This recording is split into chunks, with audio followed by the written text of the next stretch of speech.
Right, Rock Hudson, All That Heaven Allowed, a new documentary about Rock Hudson's life. And Sean is here. We are Boys on Film. My name is Phil. Thank you very much for being here. So, Rock Hudson, we love a documentary, don't we, Sean? We love a queer documentary. I mean, I love Rock Hudson. What a babe. And I love Rock. Yeah, me too. Wow, woof. He gets quite a few woofs, actually. I mean, what a woof. I mean, big woof. Like, that's the review, right? What a woof. That's it. That's the end of this review. I first remember coming across Rock Hudson as like, you know, a young ingenue and thinking, who the F is that? He is stunning. Yeah. Like, what an absolute babe. I didn't realise he was 6'5" as well. I mean, that kind of like ticks the boxes anyway. 6'5" is like a major tick.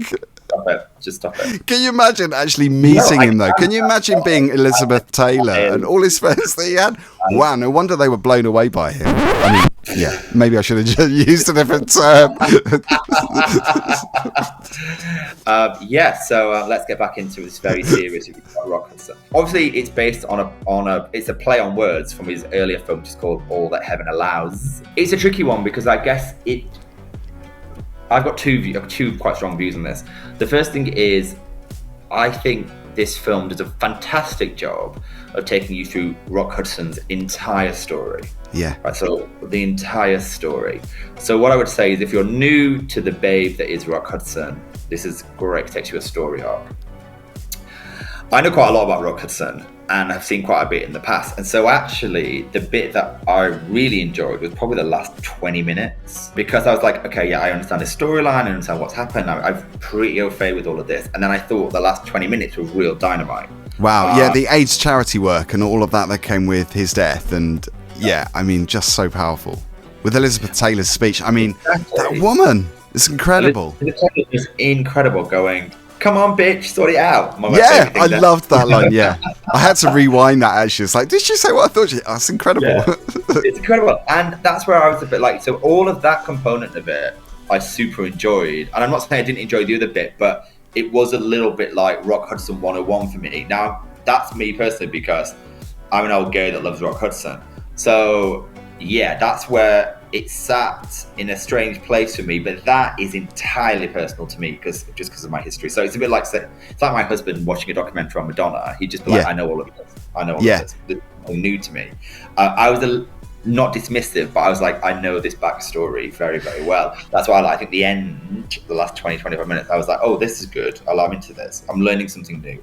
That's interesting because I don't know a lot about Rock Hudson, so I learned a lot from the early stuff of the documentary, but like you, I've taken more away, and I seem to remember the last part of it because of the AIDS charity work, and I suppose the impact that his passing had on others who were going through similar experiences. And Linda Evans from Dynasty talking about, doing that final scene, the kiss, and how Evans thing for me, my jaw was on the floor. Yeah, same here. I could not deal with that at all. And you could tell she was really upset having to relive those moments, and the fact that he was trying to protect her. Yeah, really at that moving. Time, no one knew how AIDS was transmitted. They did not have the education and knowledge. And, for Rock Hudson to kiss Linda Evans in Dynasty, and then for Rock Hudson to then say, I have AIDS, had a massive backlash against Linda Evans personally, where people wouldn't work with her through fear of AIDS, which is it's fucking nuts, quite frankly. You can see that she's reliving that trauma though, because that must have been so sad and traumatizing. That was somebody that she knew and she respected, she worked with, she was also friends with. So there's not just that, but also the fear that came with that whole time, and not knowing as much as we know now. And people like Elizabeth Taylor we mentioned earlier, so great. And also to see Armistead Maupin as well, talking about his friendship with Rock Hudson. I never knew that either. And they previous boyfriends that were interviewed, I mean, there was one guy who spoke about very personal detail, which again had my jaw on the floor. Yeah, the Armistead Maupin bit, I was aware of the work that they'd done together, and I think it's quite powerful because in a way what Armistead Maupin did was to say, I am going to write about you being gay. Yeah. And whereas a lot of people, including all of us, said don't do anything like that, and Armistead Maupin could see the power and agency of someone like Rock Hudson, who was the equivalent of who have you got today, like a Tom Cruise or a Timothée Chalamet, a megastar, saying that's a gay person.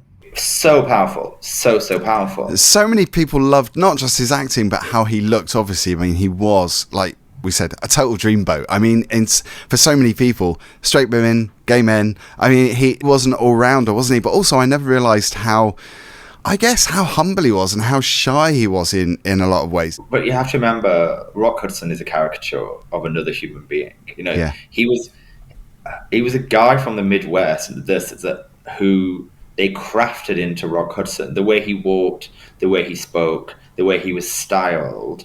Rock Hudson is a caricature of which we all fell in love, but he's not the person. And that happens today, even more so. You know, you think about celebrity and you think about the person, and they are divorced. And so for Rock Hudson to be that kind of all-American hunk, corn-fed hunk, was crafted. I am going to give it a 4, although from my previous knowledge, it's probably a 3, but I think it's unfair because I'm just a bit of a Rock Hudson stan.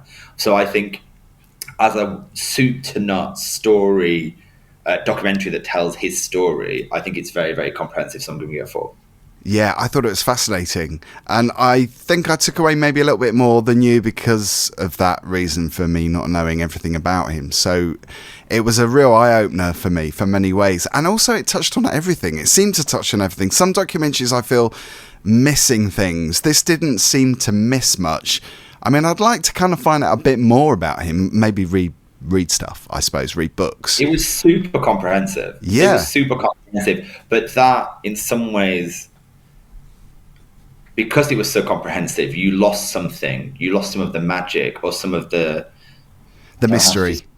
The mystery, because it was so deeply comprehensive. And some of that mystery, I think, is part of his charm. Because you can have good-looking people who you can train to do whatever, but he had something about him. He had an energy and a charisma. And I don't think you get all of that in this documentary, but it's still very, very good. And also, I was going to mention Piper Laurie as well, because Piper Laurie was a co-star in a film from 50s, 60s. I can't remember which decade. I mean, I haven't seen any of the films that they star together in. Obviously, a lot of people have because they're very popular. But, I mean, one of my favourite films is Carrie, that she starred in the 70s, with Sissy Spacek. I suppose Carrie seems more current to me. So that, again, was a real eye-opener, because it was like, wow, you're talking about Rock Hudson, and this is somebody who I see in a different context and I've seen in a completely different film, you know. So, but also, you know, Rock Hudson did actually kind of veer off a little bit and do something different. He did a horror movie, didn't he? I can't think what that horror movie was called, where he was bandaged up.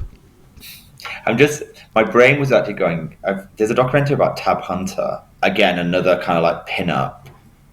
Again, and he's gay. And I think the two sit quite nice together. If you haven't seen that Tab Hunter documentary, try and get your hands on it. It's, again, very good. I actually think on the Tab Hunter documentary, you get a bit more of that charm and charisma. But yeah, no, very good. Go see it. Yeah, I thought it was great. Fascinating. And I'm also going to give it 4 stars. Oh, did you give it 3 stars? No, I gave it a 4 stars. You gave it 4. You weren't going to thinking about it. I understand your reasons, obviously, because you knew a lot more about him than I did. But yeah, I thought it was great. 4 stars. So it's Rock Hudson, All That Heaven Allowed. It's released on digital platforms in the UK on the 23rd of October. And yeah, check it out and leave a comment down below. And your cat has obviously seen it and loved it. Tipsy has just gone into full Wizzy mode. And so she's making some noises. Is she saying woof or is she saying meow? Wow, I think. Wow. I don't know. She's probably going to whiz past me at some point. I don't know what's going on with her. We need to have a conversation. Thank you, Sean, as always. Thank you, everybody, for watching. See you on the next one. Over and out.